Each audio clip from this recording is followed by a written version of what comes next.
Hi everyone. तो आज हम स्टार्ट करने जा रहे हैं क्लबिंग ऑफ इनकम के प्रोविज़न। ये क्लबिंग ऑफ इनकम के प्रोविज़न को हमको क्यों पढ़ना है? जैसे मैं बिल्कुल साफ साफ बताता हूँ, आपने अपने घर में सोचा होगा या देखा होगा या करते होंगे।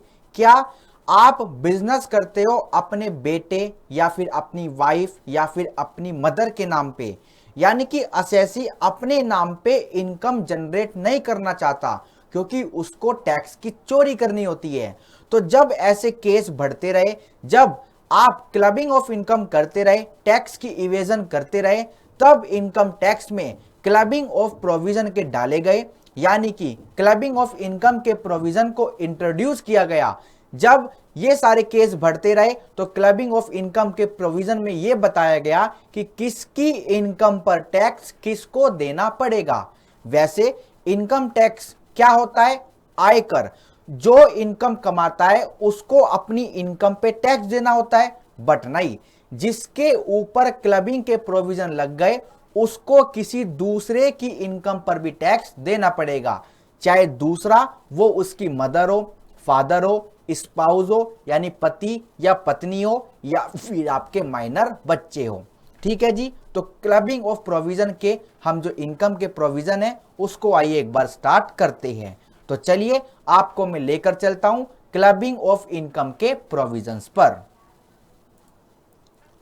हाँ जी। तो सबसे पहले हम हेडिंग लिखेंगे इंट्रोडक्शन। एक इंट्रोडक्शन के साथ स्टार्ट करेंगे क्लबिंग ऑफ इनकम।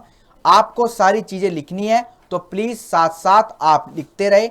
सब चीज साथ साथ लिखेंगे तो कभी भी कोई भी दिक्कत नहीं होगी। चलिए स्टार्ट करते हैं क्लबिंग के प्रोविजन।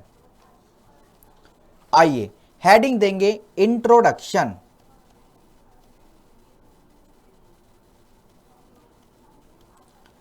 एक बैकग्राउंड तो मैं आपको बता ही चुका हूं, बट सारी बातें तो धीरे धीरे क्लियर होगी। जब सारे प्रोविजन पढ़ लेंगे क्लबिंग ऑफ इनकम के तभी सारी बातें आपको क्लियर होगी। आपको समझ आ गया होगा कि हम इस टॉपिक में क्या पढ़ने जा रहे हैं। ये तो आपको समझ आ गया। अब क्या प्रोविजन है, किस पर लगते हैं, कैसे लगते हैं, कैसे टैक्स लगता है, ये सारी बातें तो धीरे धीरे पूरी हो ही जाएगी। एक एक पॉइंट लिखेंगे, एक एक टॉपिक को कवर करेंगे और धीरे धीरे क्लबिंग ऑफ इनकम भी खत्म हो जाएगा। ठीक है जी। तो छोटा सा टॉपिक है, आइए स्टार्ट करते हैं। लिखेंगे पॉइंट नंबर फर्स्ट, लिखेंगे under the income tax act 1961। Income tax act 1961 में क्या होता है? An assessee is generally taxed, उस पर टैक्स लगता है in respect of his या फिर हर ओन इनकम। बात समझ आई? असेसी अपनी इनकम पर खुद टैक्स देता है। ये बातें इनकम टैक्स एक्ट 1961 में बताई जाती है। इसी में लिखेंगे सेकंड पॉइंट, हाउएवर। लिखेंगे however there are certain cases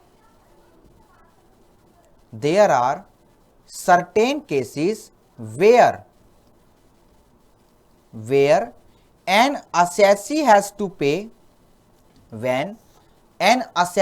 to pay tax in respect of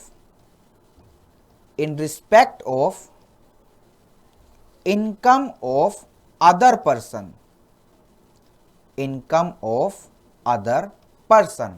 क्या मतलब हुआ?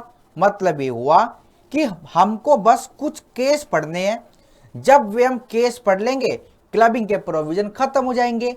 किन किन केसों में असेसी को टैक्स देना पड़ता है किसी दूसरे की इनकम पर, बस ये देखना है और क्लबिंग के प्रोविजन खत्म। ठीक है जी। चलिए तीसरा पॉइंट लिखेंगे। आइए, some taxpayers लिखेंगे some tax payers in the higher income bracket, higher income bracket, उनकी इनकम ज्यादा होती है तो टैक्स रेट ज्यादा लगता है, क्योंकि टैक्स स्लैब रेट के अकॉर्डिंग निकलता है। Income bracket have a chance to move some portion of their income,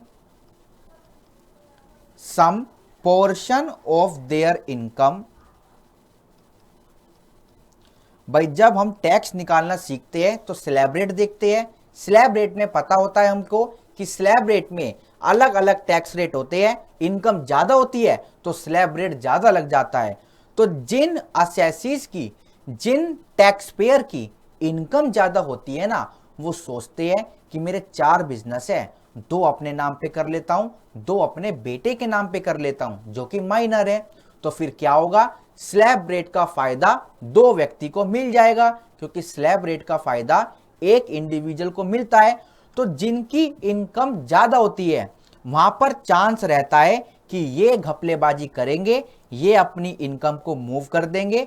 income को मूव कर देंगे किसके पास, लिखेंगे move some portion of their income to their, भाई इनकम बाहर वाले को तो देंगे नहीं, टू देयर स्पाउस यानी पति या फिर पत्नी, वाइफ या फिर हस्बैंड, या फिर minor children,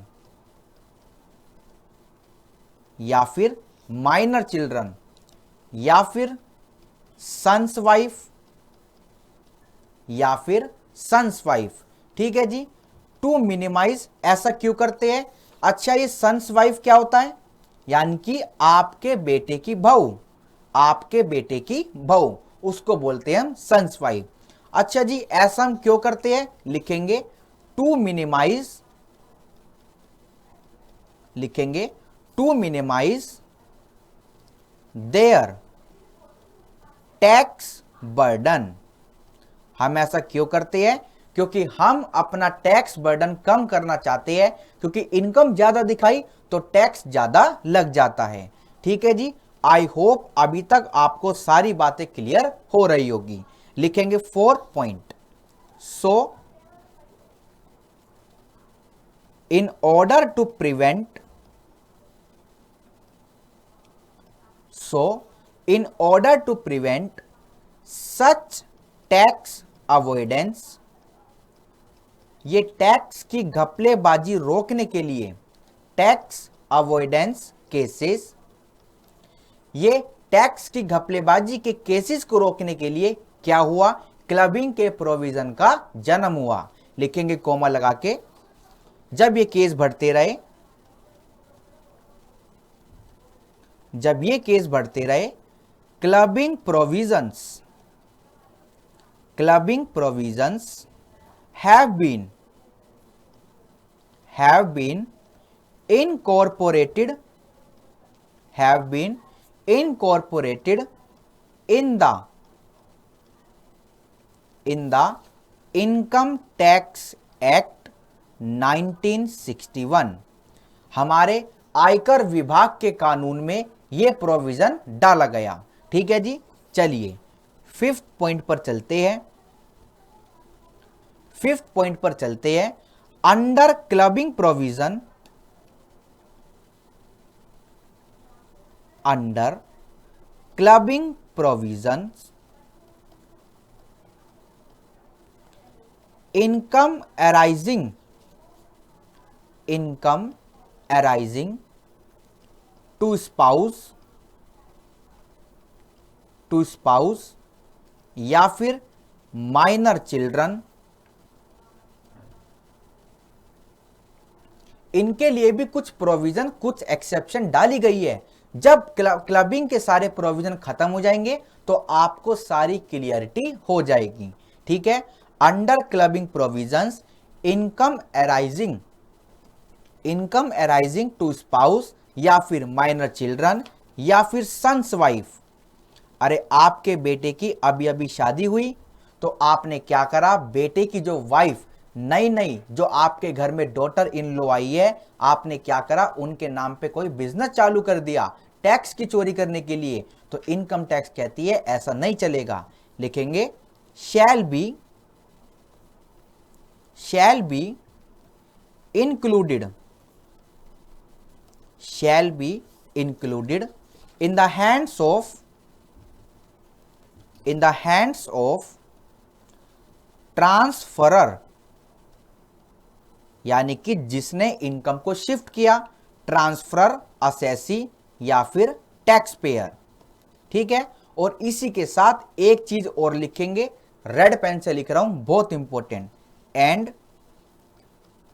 in case laws, मतलब पहले साल आपने क्या करा, इनकम कमाई तो इनकम को क्लब कर दिया, तो क्या अगले साल लॉस होगा, क्या उसको क्लब नहीं करोगे? मतलब इनकम टैक्स अथॉरिटी असेसी के साथ हैरेसमेंट करेगी? नहीं, अगर अगले साल लॉस होता है तो लॉस को भी क्लब कर दिया जाएगा। In case of loss comma loss shall also be clubbed, loss shall also be clubbed. मतलब कहने का क्या है, अगर आप बिजनेस करते हो किसी दूसरे के नाम पे, तो उससे होने वाला रिजल्ट, अब रिजल्ट में चाहे प्रॉफिट हो चाहे लॉस हो, दोनों को क्लब कर दिया जाएगा in the hands of transferor. ठीक है जी, बात समझ आई? बात समझ आई है तो अगले पॉइंट पर चलते हैं, पॉइंट नंबर 6। आई होप आप लिख रहे होंगे, फटाफट से सारी बातों को लिखिए। अब पॉइंट नंबर 6 पर चलते हैं, लिखते हैं, नाउ लेट अस अंडरस्टैंड। अब हम देखने जा रहे हैं कि क्लबिंग के प्रोविजन क्या होते हैं। Now let us understand the income to be clubbed in the hands of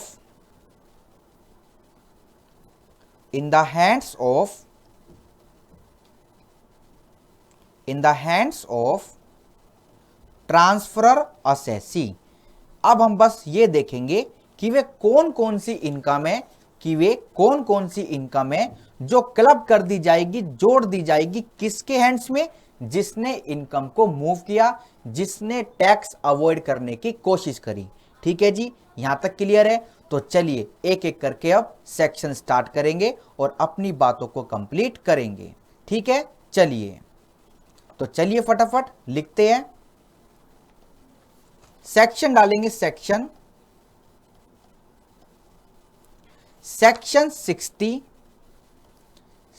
60 सबसे पहले पढ़ने जा रहे हैं,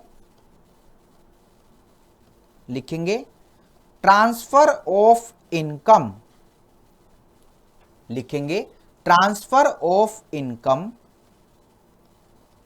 without transfer of asset. Sir ये हेडिंग तो समझ ही नहीं आई, मैं बताता हूं आपको हेडिंग में क्या लिखा है।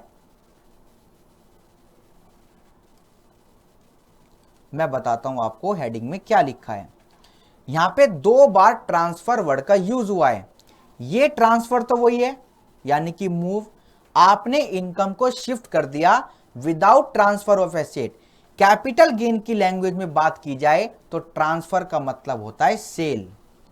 आपने एसेट नहीं बेचा, एसेट से जो इनकम हो रही है, जैसे फॉर एग्जांपल बात की जाए, बिल्डिंग तो मिस्टर राम के नाम है,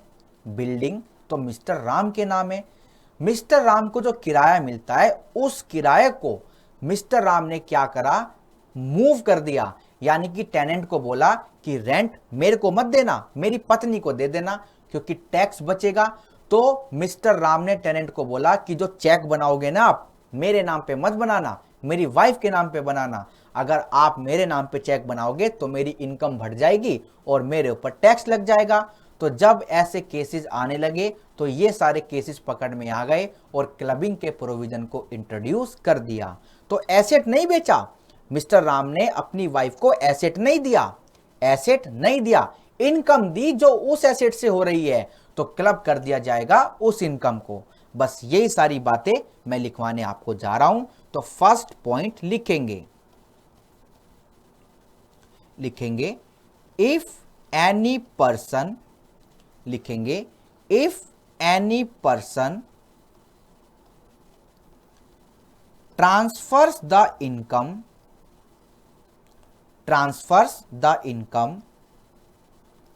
from any asset, transfers the income from any asset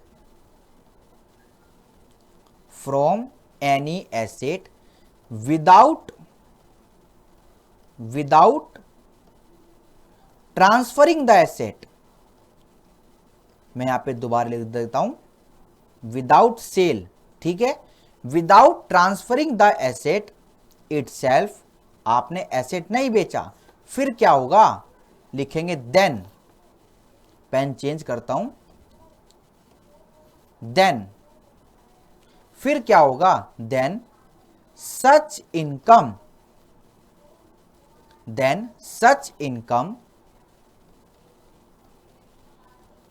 arising from asset,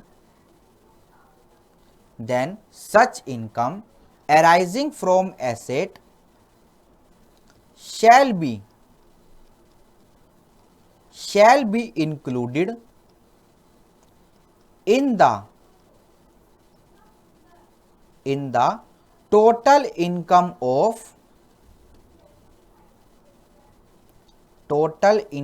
of transferor assessee. भाई जिसने ये गेम खेला, जिसने टैक्स चोरी करने की हिम्मत करी, उसके हैंड्स में टैक्स लग जाएगा। ठीक है जी, बात समझ आई, एग्जाम्पल मैंने आपको दे दिया। ठीक है, अब दूसरे पॉइंट पर चलते हैं, दूसरे पॉइंट की बात करते हैं। लिखेंगे इट इज इमैटेरियल, हमें फर्क नहीं पड़ता। क्या फर्क नहीं पड़ता, अभी लिखवा रहा हूं, it is immaterial whether, it is immaterial whether the transfer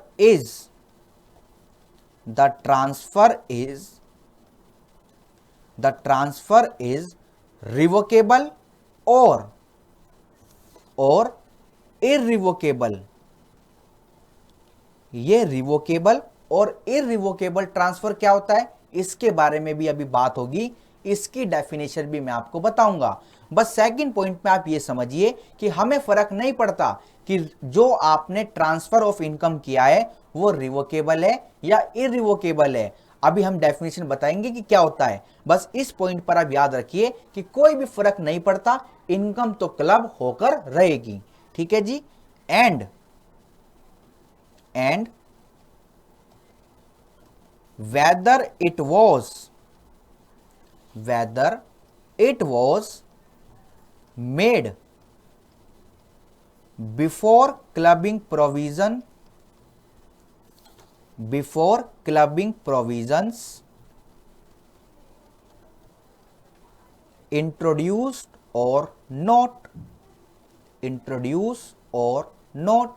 भाई प्रैक्टिकल लाइफ की बात की जाए तो इनकम टैक्स का नोटिस किसी को भी जा सकता है। तो हुआ क्या, जब क्लबिंग के प्रोविजन आए उससे पहले आपने इनकम ट्रांसफर की थी कि मैं ये इनकम अपनी वाइफ को ट्रांसफर करता हूं, तो जब नोटिस आया आप बोलने लगे ये क्लबिंग का प्रोविजन तो बाद में आया है, हम तो ये काम पहले ही कर चुके हैं। तो इनकम टैक्स कहती है हमें कोई फर्क नहीं पड़ता, आपने ये ट्रांसफर चाहे क्लबिंग के प्रोविजन से पहले किया हो चाहे बाद में किया हो, क्लबिंग के प्रोविजन लग के रहेंगे और ट्रांसफरर को टैक्स देना पड़ेगा। ठीक है जी, बात समझ आई। तो ये दोनों पॉइंट सेक्शन नंबर 60 में कंप्लीट होते हैं। अब मैं आपको एक एग्जांपल लिखवाता हूं, तो चलिए लिखेंगे फॉर एग्जांपल,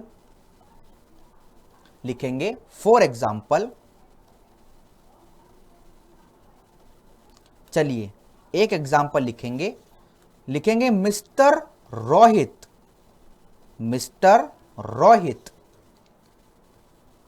कन्फर्स यानी दे दिए, द राइट अधिकार,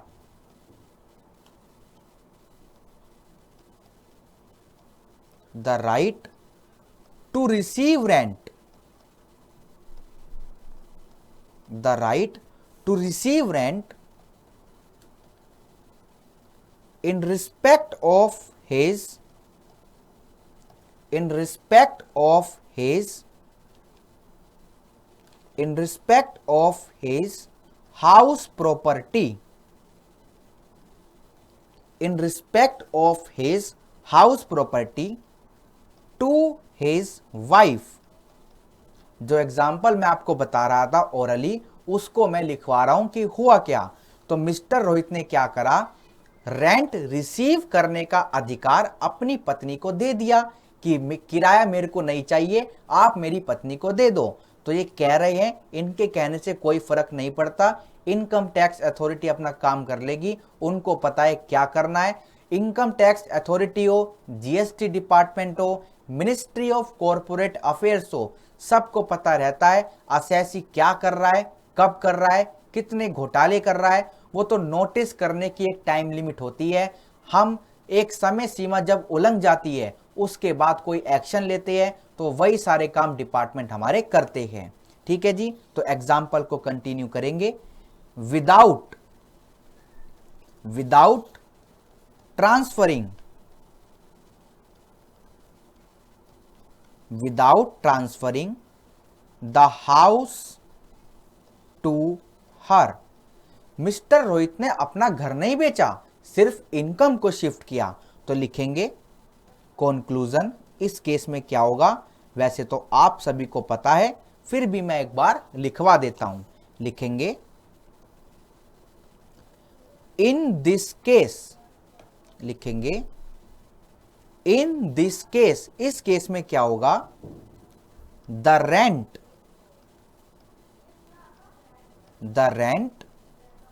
received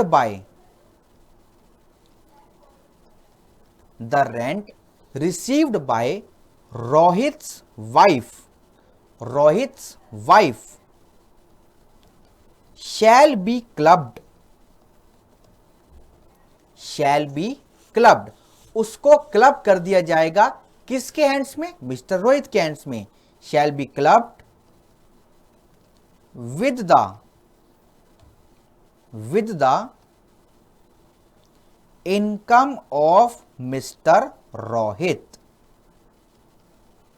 with the income of Mr. Rohit। तो ये थे हमारे क्लबिंग के प्रोविजन, मतलब प्रोविजन अभी पूरे नहीं होते, बट मैं आपको बताना चाहता हूं ऐसे हमारे क्लबिंग के प्रोविजन चलेंगे। अभी हमने देखा, एक केस हमने देख लिया कि एसेट नहीं बेचा, इनकम को ट्रांसफर कर दिया कि मेरे को इनकम नहीं चाहिए, आप मेरी पत्नी या मेरे पति या मेरे बच्चों को दे दो, क्योंकि आपको तो टैक्स की चोरी करनी है। तो अगर ऐसा हुआ तो इनकम टैक्स अथॉरिटी क्या करेगी, सेक्शन नंबर 60 को आपके सामने रख देगी। ठीक है जी, बात समझ आती है। चलिए इसी के बाद क्लबिंग के प्रोविजन को आगे बढ़ाएंगे। Okay, thank you so much.